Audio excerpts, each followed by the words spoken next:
Welcome, brave souls, to another spine-chilling tale from the Nightmare Maestro.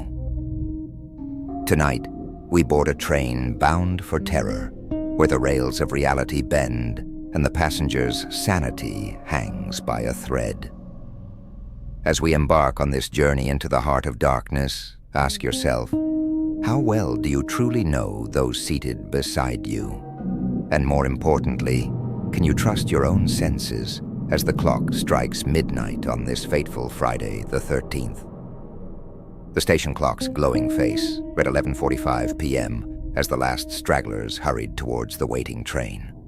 The Midnight Express stood silently on the platform, its sleek exterior reflecting the harsh glare of fluorescent lights, masking the nightmares that lurked within its narrow corridors and cramped compartments.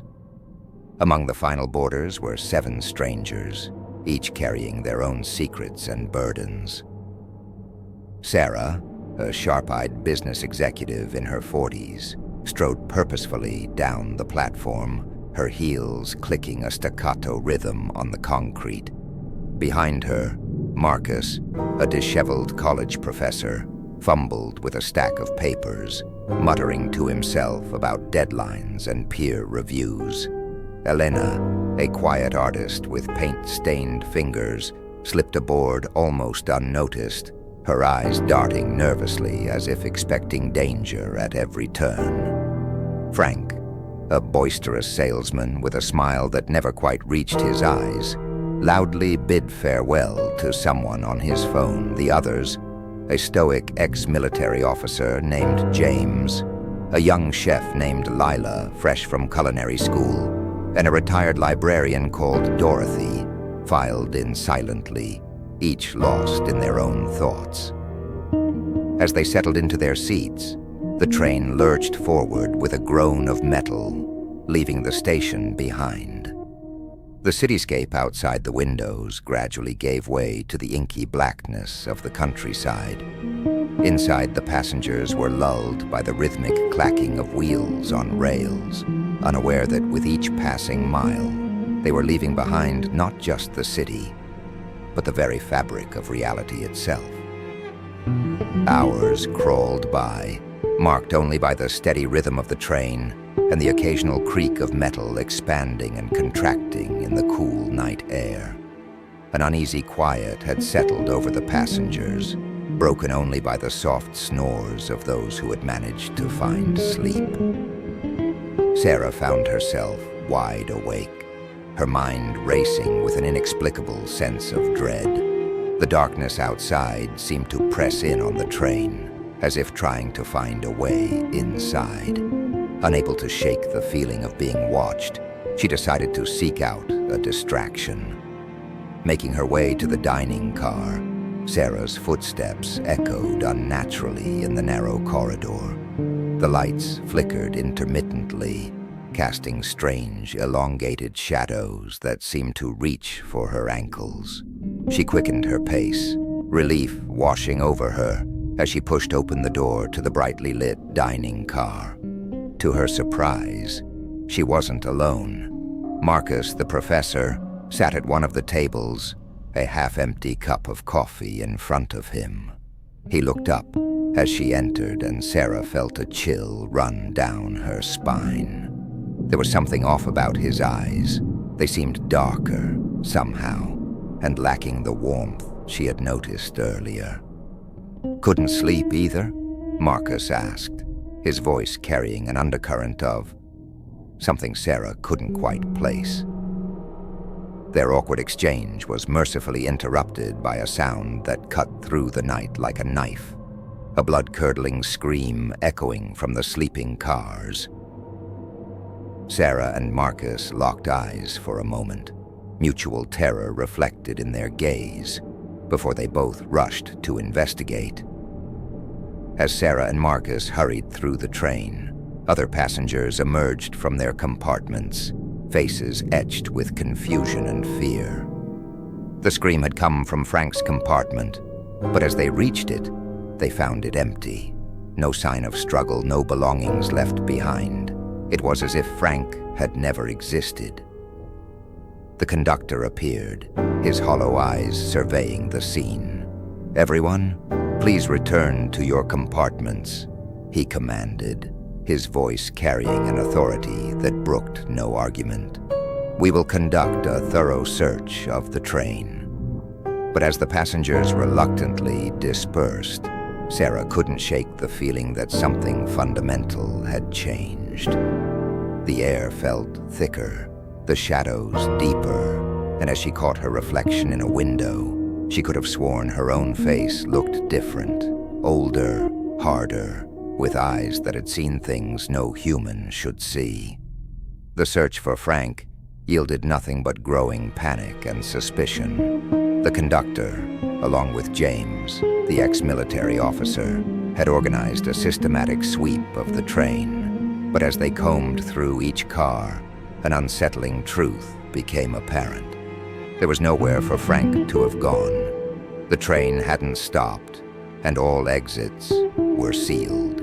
Sarah found herself in the midst of a huddle of passengers, all speaking in hushed, frantic tones. Elena, the artist, was sketching frantically in a notebook, her hand moving almost of its own accord.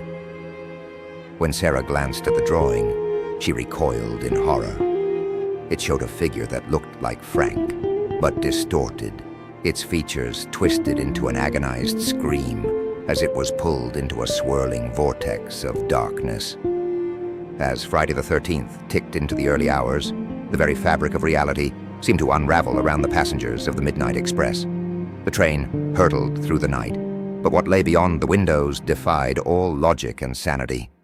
Sarah pressed her face against the cool glass, her eyes wide with disbelief.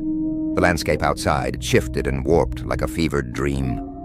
One moment they were passing through a dense primordial forest, trees twisted into impossible shapes that seemed to reach for the train with gnarled branches. The next, they were speeding through a sprawling metropolis of gleaming spires and impossible architecture. A city that couldn't possibly exist. But the terror outside was nothing compared to the changes occurring within the train itself. Sarah watched in horror as Elena's features began to morph before her eyes. The artist's delicate features blurred and shifted, becoming an uncanny blend of her original self and someone entirely new. Her eyes, once a soft brown, now gleamed with an otherworldly blue light. When Sarah reached out to her, Elena spoke in a voice that wasn't her own, deeper and accented. "What's wrong, Sarah? I've always been this way. Don't you remember?" The other passengers were undergoing similar transformations. Marcus, once disheveled and absent-minded, now stood ramrod straight, his eyes sharp and calculating. He spoke rapidly, in a language Sarah had never heard before. Yet somehow, she understood every word. Lila, the young chef, had aged decades in a matter of hours. Her hands, once smooth and unscarred, were now gnarled and covered in the burns and cuts of a lifetime in the kitchen. She moved with the assurance of a master chef, barking orders to invisible sous chefs as she prepared elaborate meals from thin air. In a moment of clarity that cut through the haze of shifting realities, Sarah made a decision. If anyone knew what was happening to them, it had to be the conductor. She set off through the train, determined to confront him and demand answers. The journey through the carriages was a nightmare in itself. The interior of the train seemed to have expanded, corridors stretching into infinity. Doors opened onto impossible spaces, vast libraries, echoing cathedrals, alien landscapes that hurt the eyes to look upon. Sarah pressed on, driven by a desperate need for truth. She found the conductor's private compartment at the very front of the train, a door that seemed to shimmer and twist as she approached. Taking a deep breath, Sarah pushed it open. The sight that greeted her defied comprehension. The compartment was vastly larger on the inside, a cavernous space filled with swirling lights and strange, pulsing machinery. At the center stood the conductor, but he was no longer the gaunt, hollow-eyed man she remembered. He towered over her, his form shifting and changing like smoke.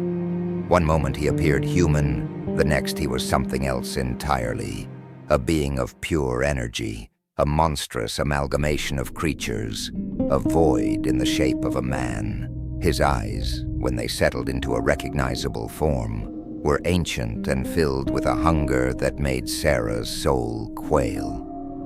"Welcome, Sarah," the conductor's voice echoed from everywhere and nowhere. Or should I say, welcomes? You've had so many names, so many lives. Sarah's mind reeled as memories flooded in, not just of this life, but of countless others. She saw herself as a warrior queen, a humble farmer, an interstellar explorer, a depths-dwelling creature that had never seen the sun. With the conductor's revelation echoing in her mind, Sarah stumbled back into the main part of the train. The other passengers, or what remained of them, were in various states of transformation.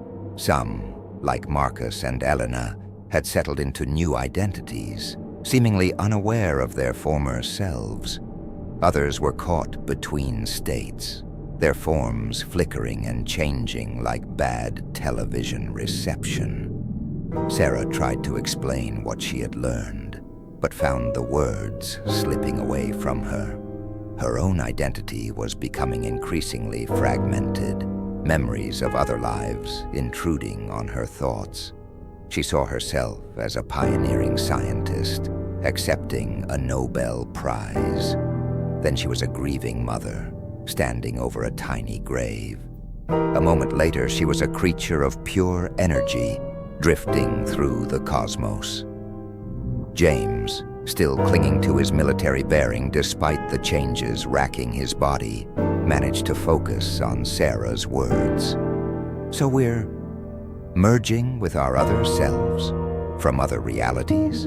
Sarah nodded, the motion sending ripples of alternate possibilities through her perception. "The conductor, he says it's necessary to renew the multiverse." Lila, now ancient and bent but with eyes that gleamed with eldritch knowledge, cackled. "Necessary? Pah! It's cosmic theft, that's what it is. Stealing our lives, our choices." The train careened through a kaleidoscope of alternate worlds, each more nightmarish than the last. Through the windows, they caught glimpses of realities where the laws of physics had gone mad, where time ran backwards, where thought itself was a tangible force. Dorothy, no longer the quiet librarian, but now a being of pure intellect, her form a swirling mass of text and symbols, spoke in a voice that echoed with the knowledge of countless realities. "There must be a way to stop this. Every system has its flaw, its point of vulnerability." As if in response to Dorothy's words, the train began to shake violently. Reality itself seemed to be tearing apart around them. Through the windows, they could see the very fabric of space-time fracturing, revealing the swirling chaos of the void between worlds. Sarah fought to hold on to her identity, even as memories of other lives flooded her consciousness. She saw herself as a ruthless corporate tycoon, then as a humble gardener tending to alien flora on a distant world. Each identity felt real, felt true, and it was becoming harder to remember which one was her. "The engine," James said suddenly, his voice a mixture of accents and timbers. "If we can reach the engine, maybe we can stop this madness." They began to move through the train, fighting against the shifting reality around them. Corridors stretched and contracted, doors opened onto impossible spaces, and gravity itself seemed to fluctuate wildly. Each step was a battle not just against the physical world, but against the dissolution of their very selves. Finally, after what felt like hours or perhaps lifetimes, they reached the engine room door.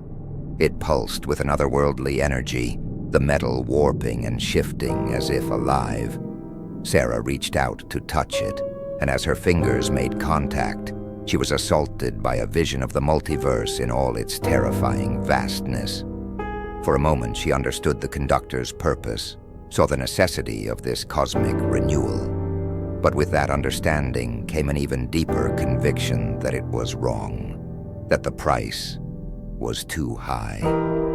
"Together," she managed to say, her voice a chorus of all her selves. The others nodded, their forms flickering between states of being. As one, they pushed against the door, fighting against the weight of all reality. With a sound like the birth of a universe, the door gave way, revealing the impossible machinery of the train's true engine. In a desperate gambit, Sarah pulled the emergency brake.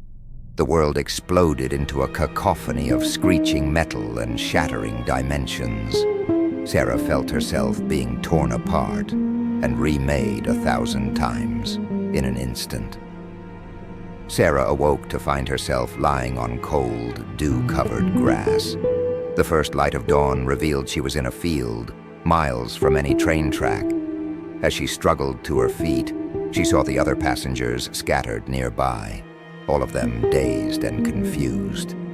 But as relief washed over her, Sarah caught her reflection in a puddle. The face staring back was her own, yet subtly different, a blend of all the Sarahs she had been and could have been. And as she looked at her fellow survivors, she realized with a chill that none of them could be certain they were truly themselves anymore. In the distance, a train whistle echoed, and for a moment, Sarah swore she could see the silhouette of the conductor watching them from afar, waiting for unwitting passengers to board his midnight train once more. Subscribe for more chilling tales from the Nightmare Maestro.